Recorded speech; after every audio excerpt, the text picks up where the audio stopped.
A year-long Amphoreus storyline has finally concluded with the patch 3.7 of Honkai Star Rail.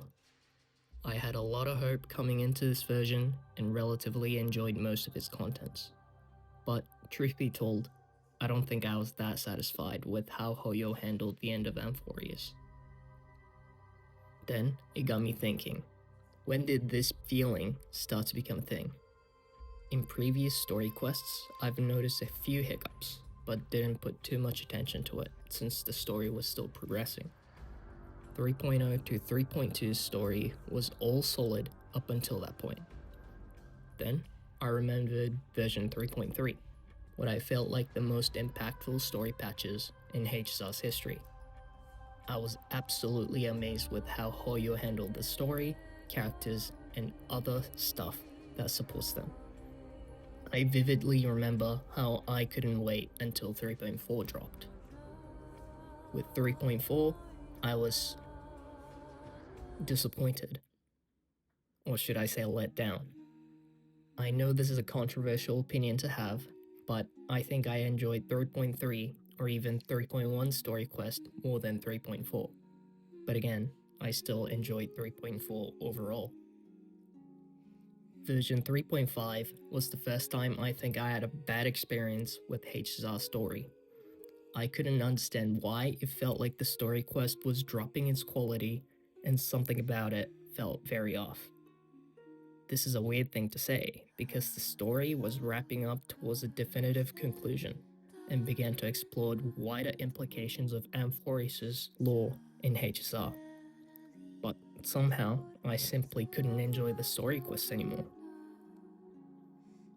I then read both version 3.6 and 3.7 stories. While it was pretty enjoyable, I didn't feel the excitement that I've got from early Amphoreus patches. I didn't notice many people talking about this discrepancy between early Amphoreus and the last half of Amphoreus. So I want to share my opinion of why I felt that early versions left very good impressions on me, while the later ones felt disappointing.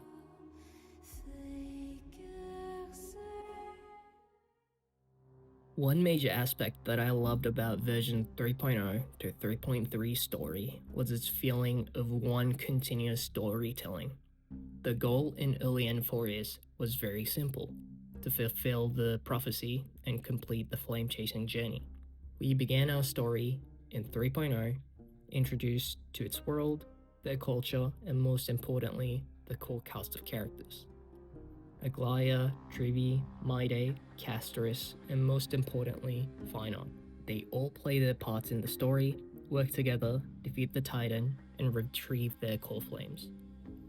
This story beat continues with 3.1 and 3.2, while deepening the lore of Amphoreus and exploring new characters that have cool moments in the story. This hero's journey ultimately ends with patch 3.3, where they tackle the last Titan, Aquila, and bring the world to its end. And the way they do it is very tragic as well. The build-up towards characters all crumble down, and have that Infinity War moment that urges you with excitement what's more to come.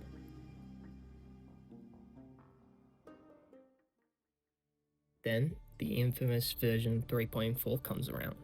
This is where I feel like the Amphoreus' story tone shifted for the first time. 3.4 was the Phynon patch. We got to see, understand, and take Phynon's mantle, and promises to finalize his dream in the hopes of saving Amphoreus. Our goal changes from completing the flame chase journey to stopping Lygus and his evil plan. 3.5 is where shit hits the fan, for better and for worse. By this time, I was very annoyed that Hoyo still does the character story arc formula, where a new character is introduced a version before theirs to build up the hype, have their story moments at a key point, and fizzle out of existence. This hits super hard on Hysilens and especially Cyrene, where virtually no characterization was given by the story. This issue sort of continues with Evernight and Dunhang, where granted they were sort of built up, but it was missing most of its key characterization, unlike the early Amphoreus characters, and didn't feel that rewarding to introduce a character a patch before the end of Amphoreus. Not only that, previous core cast from version 3 virtually gets off-screen in a way, and have zero significance in future stories like they used to. This highlights a very significant issue because large portion of the story have to spare time to both introduce a character and continue on with the larger narrative of Amphoreus. The lack of character build-up results in very surface level characterization, and mixed with the characters quote-unquote disappearing after their patch, it feels impossible to care for the characters in their story. Another problem created by this is the story consistently changing the goal across the chapters. As I've mentioned previously, 3.0 to 3.3 was about completing the flame-chasing journey. 3.5's was to defeat Lygus, or to prevent Irontomb, and we partially do that, but in 3.6 we are sidelining that idea and teams up with Lygus just to defeat Evernight. And 3.7 we defeat the Irontomb. This lack of consistency in the story just feels bad, straight up. Rather than having a clear goal and making sure the story is ticking off the checklist, the later half of the Amphoreus story just feel like the writers are adding new stuff down because it seemed interesting.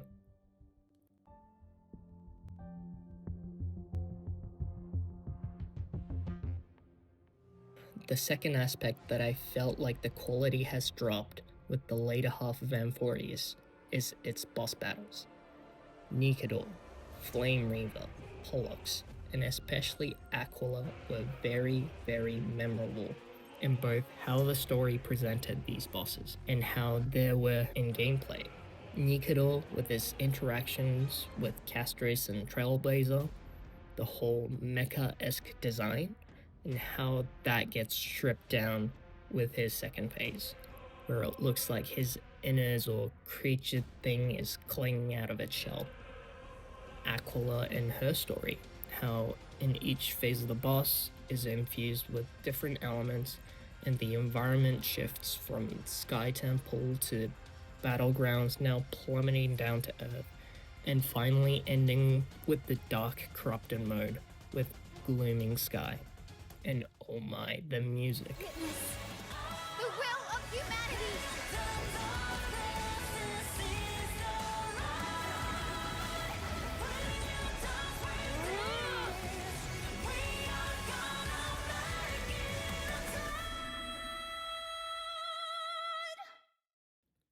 Now let's compare that with what we got from the last half of Amphoreus.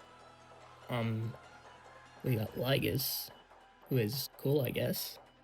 We got cool music that fits him well, and he spams generic mobs in his fight. Changes his mode, but no cool transformation. Okay, what the heck is this? Really? We couldn't have a fight against Evernight? Come on. When's the last time Hoyo put a playable character as a boss? They're cool. Okay, I guess his ultimate move is pretty cool. And yeah, Irontomb. He looks very much like Finan, I guess. And wow, he has so many moves.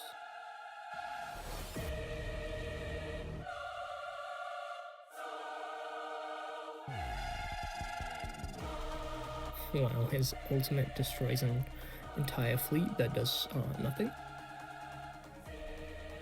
Admittedly, they are not bad in the slightest, but compare them to these guys. Like, come on. I'm honestly disappointed with the treatment of the Irontomb was this bad. He was built up with so much hype, not only in story, but in promotional material as well. And what we got was a huge downgrade of what it could have been. It honestly feels like the final boss of Amphoreus was better fit for Aquila. Now, what if the Irontomb had multiple phases that altered their appearance as we fought along? How about moving or animated environment with the fleet of ships that they've brought? There was so many stuff that Hoyo could have done to make his fight special, but what we got was generic boss fight, not fitting for the title final boss of Amphoreus.